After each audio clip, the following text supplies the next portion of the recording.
સરકારે કમોસમી વરસાદથી થયેલ નુકસાનનું વળતર આપવાની જાહેરાત તો કરી, પણ આ વળતર વહેલી તકે ખેડૂતોના ખાતામાં નાખવામાં આવે તેવી છોટાઉદેપુર જિલ્લાના ખેડૂતોની માંગ.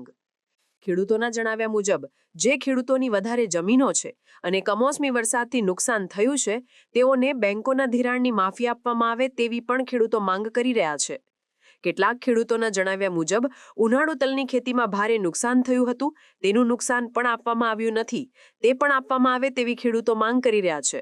સરકાર દ્વારા ખેડૂતો માટે જે કમોસમી વરસાદમાં જે પાક નુકસાન થયું છે એનું 10,000 કરોડનું જે પેકેજ જાહેર કરવામાં આવ્યું. આ 10,000 કરોડનું પેકેજ બહુ મોડું જાહેર કર્યું છે અને ખેડૂતો આજે ઊભા પાક બળી ગયા, સુકાઈ ગયા, પલળી ગયા, ઉગી ગયા, તણાઈ ગયા, આવું બધું મોટું નુકસાન થયું. અને આજે નવા પાકની પણ તૈયારી ચાલુ કરી છે, પણ ખેડૂતોના હાથમાં કંઈ રૂપિયો નથી, પૈસા નથી, પાક બધો નુકસાનમાં ગયો છે. અને જે પર હેક્ટરે 22,000 આશરે 22,000 જેટલા મળે છે, તો 2 હેક્ટરની જે મર્યાદા રાખી છે, 2 હેક્ટર કરતાં વધારે મર્યાદા રાખવાની માંગ છે ખેડૂતોની. અને જે નુકસાન થયું છે તો તાત્કાલિક ધોરણે અમને આ પૈસા દરેક ખેડૂતના ખાતામાં જમા કરવાના છે, અને ખરેખર જમા જ કરવાના હતા તો આ એટલો બધો વિલંબ કરવાની જરૂર નથી. હજુ પણ અમે એવું માનીએ છીએ કે આ તાત્કાલિક ધોરણે પૈસા જમા થઈ જાય.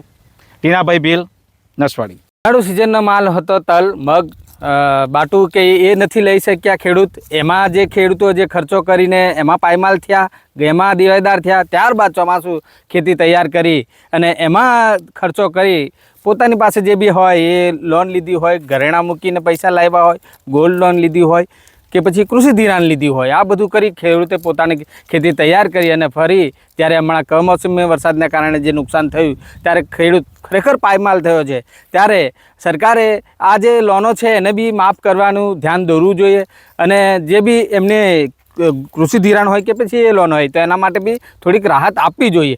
સાથે સાથે જે ઉનાળુ નુકસાન હતું એમાં સૌથી વધારે જે પશુપાલકો છે એમને ઘાસચારાનું બી નુકસાન થયું હતું, તો એના માટે બી આ જે સહકારી મંડળી દ્વારા એમને બી દૂધ મંડળી દ્વારા એમને બી જે પશુપાલકોને છે એમને બી થોડું ઘણું સહાય જાહેર કરે એવી માંગ અમે ખેડૂતો કરીએ છીએ.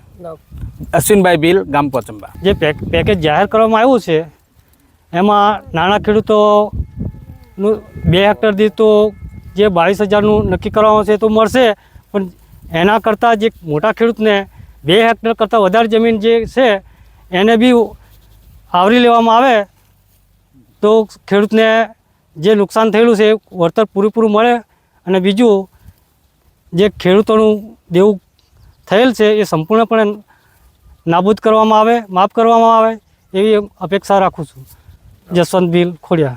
સમાચારની અવનવી અપડેટ જોતા રહો નિખરતા ગુજરાત ન્યૂઝ સાથે. નિખરતા ગુજરાત ન્યૂઝને લાઇક, શેર, સબસ્ક્રાઇબ કરો અને બેલ આઇકન દબાવીને સમાચારની ઝડપી માહિતી મેળવો.